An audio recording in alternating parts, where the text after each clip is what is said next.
Hey everybody, welcome to the Morning Devo with Bo-O. Super stoked to be with you.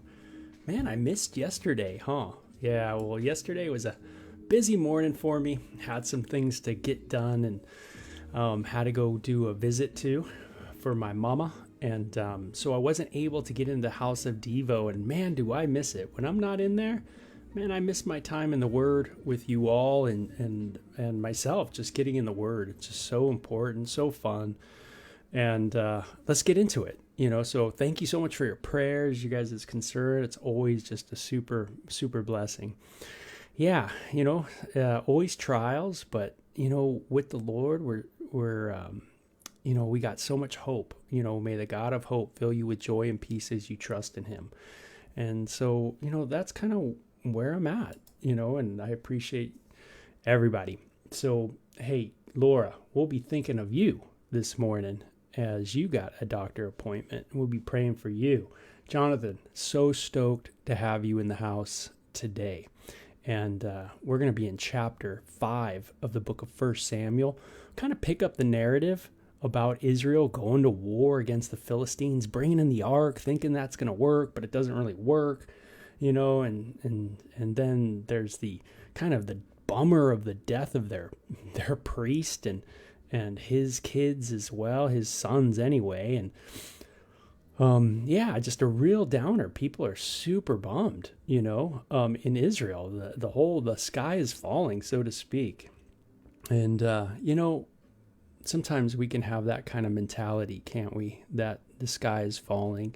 The world is going through its things, its trials, and the earth goes through its birth pains, right? Its trials in a sense. And us Christians can be kind of running around instead of really about the business of knowing the sign of the times and knowing what's going to happen, knowing and being prepared and being ready and having our eyes fixed on the right spots.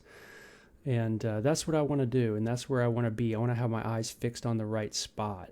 and the Bible tells us to fix our eyes on Jesus, right? All the other things just fall over in the presence of God. All the other things just fall over, and that's what we're going to see today. That's really the theme of today's Devo, I think. After the Philistines had captured the Ark of God, they took it from Ebenezer to Ashdod.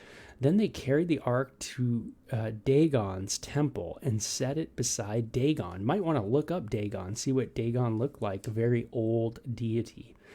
Then the people of Ashdod rose early the next day, and there was Dagon fallen on his face on the ground before the ark of the Lord.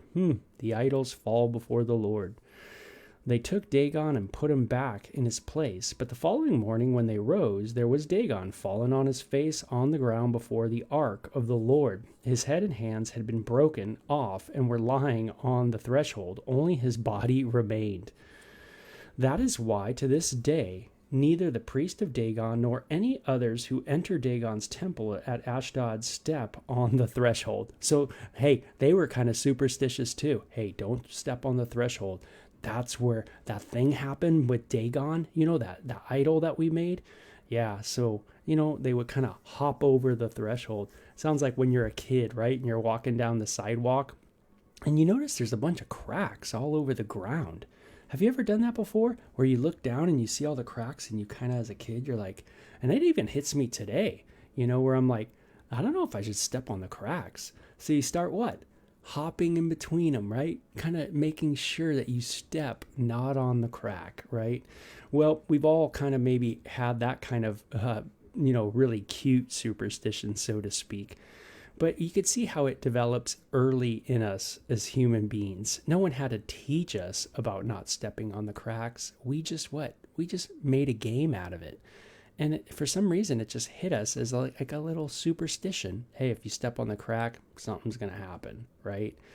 Well, here their god Dagon, gets his arms and legs lopped off, and all they got left is his body sitting there. And so when the priests of this temple get up and they go into the temple to perform their ritual duties, Dagon's down. This is what I think we want in our life, is we want our idols to be crushed in the presence of Yahweh. In the presence of God. We want our idols to melt away. In the presence of Christ, our Messiah, right? We want the idols to go away.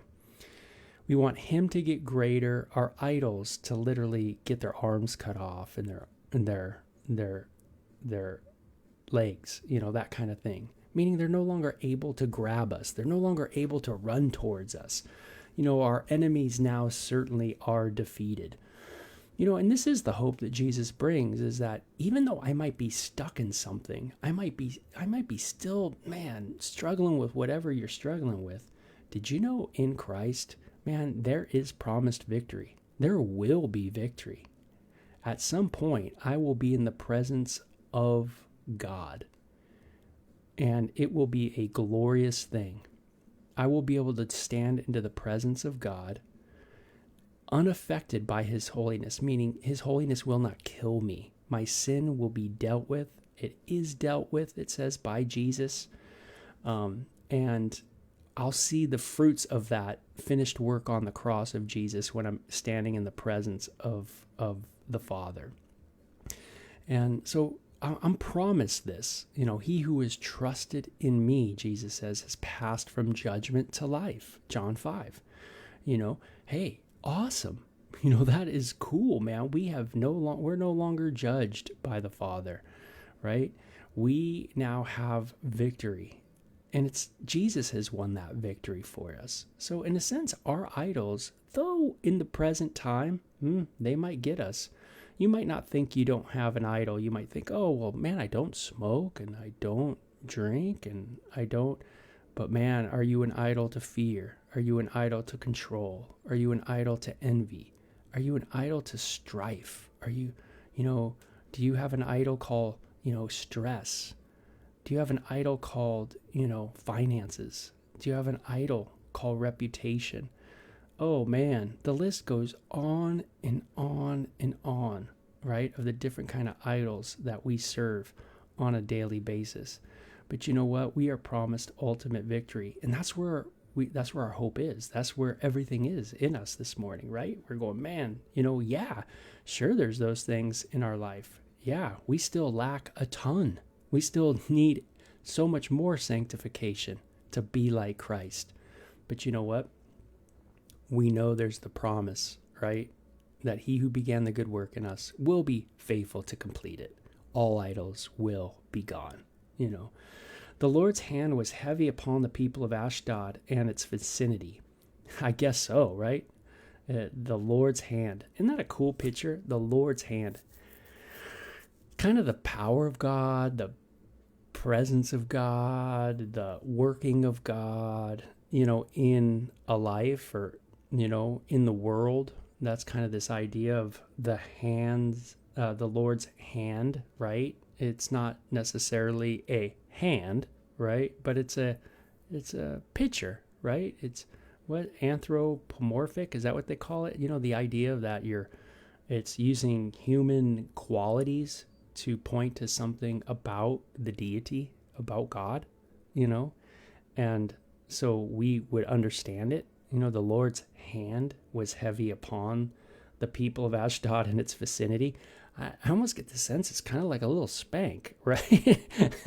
The Lord's hand's upon you, right? It's like when you're a little kid and you get a little tap right on the rear. You're like, woo, okay, my dad wants me to do this or my mom wants me to do that, and it's not that, it's, you get the picture.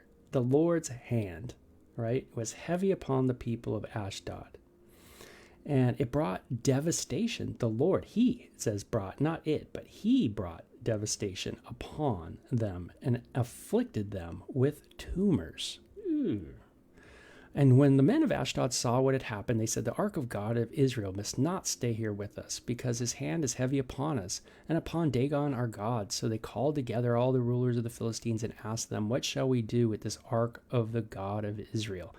And they answered, have the ark go to the God or have the ark of the God of Israel move to Gath. So they moved the ark of God of Israel. They thought, hey, let's just move it down the road a little bit, okay? Let's get it out of here, move it down the road, maybe things will get better, that kind of thing. But notice, this is how we are as human beings. When God's heavy hand is upon us, what is our reaction to it? We want to what? We want it to go away, right? Instead of going, man, God, your heavy hand is upon me, but, exalt your mercy in my life, right? Do that work that you need to do to exalt your name through me. Your heavy hand is upon me, but it's a good thing that your heavy hand is upon me, right? For without it, where would I be? What would I do? Do you see, those are the things King David is going to say when he becomes king of Israel. He, in the Psalms, he will write the Psalms, a lot of the Psalms, and he will say things that I just got done saying. And notice, it wasn't go away. So much of the Psalms of David are, you're with me, your heavy hand's upon me. And my vitality is gone, I am toast. But yet, where can I go? I don't want to go from your presence. I don't want you to go away from me. That kind of idea. We really see where people are at when it comes to their views of Jesus. Some people, when they come before Christ, they just flee. They just want to run. And then there's other people who see Jesus and are drawn and just want to come closer and closer, right? And it tells a lot about where our heart is at, right? Yeah, what we think of our sins, what we think of our kind of lifestyles, right?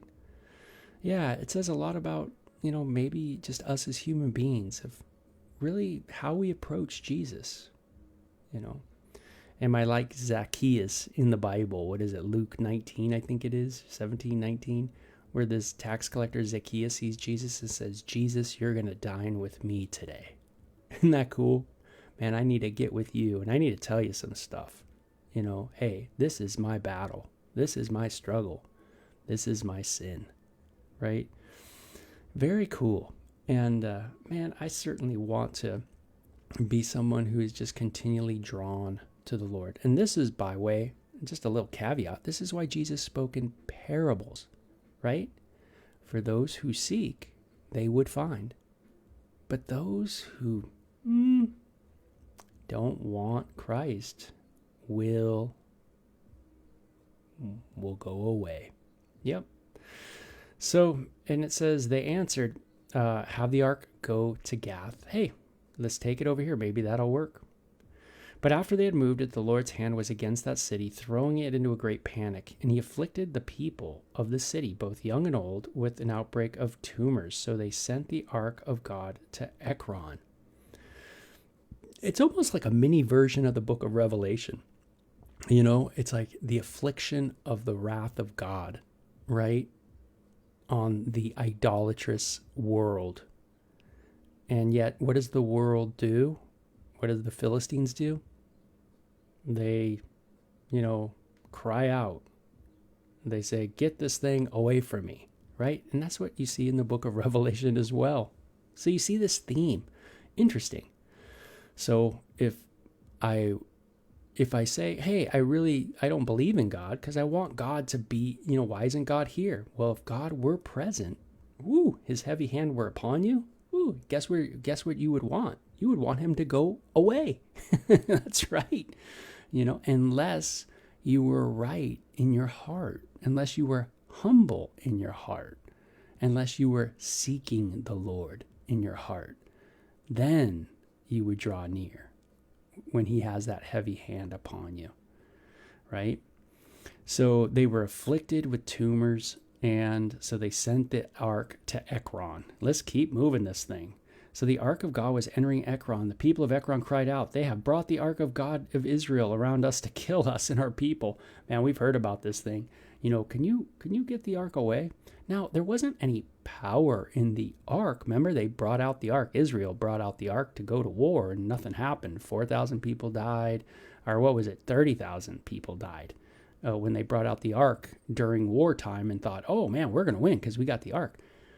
But notice, when the ark is in the hands of the enemies, and there's no kind of, we're going to use it for superstitious purposes, man, God used that ark, that inanimate object, as a picture of his heavy hand, of his presence.